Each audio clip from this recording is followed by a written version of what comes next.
Hello আসসালামু আলাইকুম everyone, চলে এলাম নতুন একটা ভিডিও নিয়ে। আজকের রেসিপি লাউ দিয়ে শৈল মাছ রান্না। কিভাবে শৈল মাছ দিয়ে লাউ রান্না করব সেটা আজকে ভিডিওতে দেখতে পাবেন। চলুন তাহলে দেখে নেই। এখানে আমি মাছগুলো কেটে ভালো করে ধুয়ে নিয়েছি এবং লাউগুলো সাইজ মতো কেটে ভালো করে ধুয়ে নিয়েছি। চলুন তাহলে রান্নায় চলে যাই। লাউ রান্নার জন্য চুলায় হাঁড়ি বসিয়ে দিয়েছি। এখন দিয়ে দিব পরিমাণ মতো তেল। তেল গরম হয়ে গেছে, এখন দিয়ে দিব 2টা পেঁয়াজ কুচি। এখন দিয়ে দিব 2 চা চামচ আদা রসুন বাটা। দিয়ে দিব পরিমাণ মতো লবণ। এখন দিয়ে দিব সামান্য পানি। এখন দিয়ে দিব 1 চা চামচ হলুদ গুঁড়ো, 1 চা চামচ মরিচ গুঁড়ো। এখন মশলাটা খুব ভালোভাবে কষিয়ে নিব।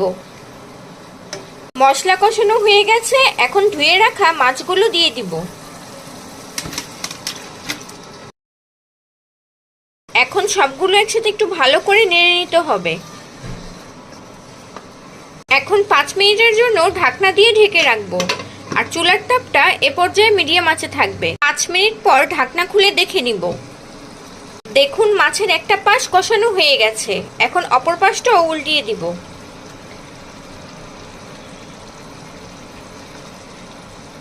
এখন দিয়ে দেব 1 চা চামচ জিরা গুঁড়ো।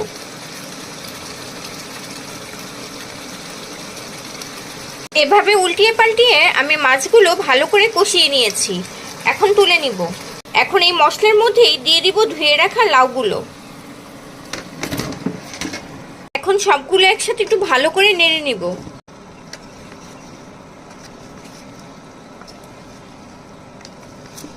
এখন 10 মিনিটের জন্য ঢাকনা দিয়ে ঢেকে রাখবো। আর চুলার তাপটা কিন্তু মিডিয়াম আঁচে থাকবে। 10 মিনিট পর ঢাকনা খুলে দেখে নিব। 10 মিনিট লাউগুলো খুব ভালো করে কষিয়ে নিয়েছি। এখন দিয়ে দেব পরিমাণ মতো পানি। আর লাউয়ের তরকারিতে ঝোলটা যে যেমন খেতে পছন্দ করেন ঠিক সেই পরিমাণে পানি দিতে হবে। ফিরে এলাম 20 মিনিট পর। দেখুন লাউগুলো সিদ্ধ হয়ে গেছে। আর এই তরকারিটা আপনারা যদি হাতে একটু সময় নিয়ে রান্না করেন তাহলে কিন্তু এই লাউয়ের তরকারিটা খেতে খুব টেস্টি হয়। এখন কষিয়ে রাখা মাছগুলো দিয়ে দিব। আমার কাছে তরকারিতে একটু লবণ কম মনে হয়েছে, তাই সামান্য পরিমাণে লবণ দিয়ে দিব।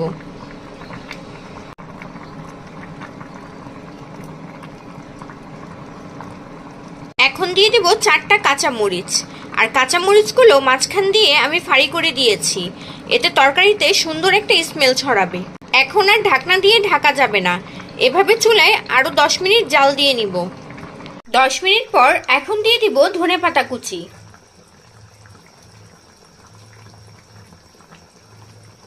এখন নামিয়ে পরিবেশন করে নিব। নামিয়ে পরিবেশন করে নিয়েছি। রেডি হয়ে গেল আজকের রেসিপি লাউ দিয়ে শৈল মাছের তরকারি। আপনাদের যদি আমার এই ভিডিওটা ভালো লেগে থাকে বাসায় এভাবে একবার হলেও ট্রাই করবেন। আমার ভিডিওতে একটা লাইক এবং শেয়ার করে দিবেন। আমার চ্যানেলে যদি নতুন হয়ে থাকেন আমার চ্যানেলটি সাবস্ক্রাইব করে আমার পাশে থাকবেন।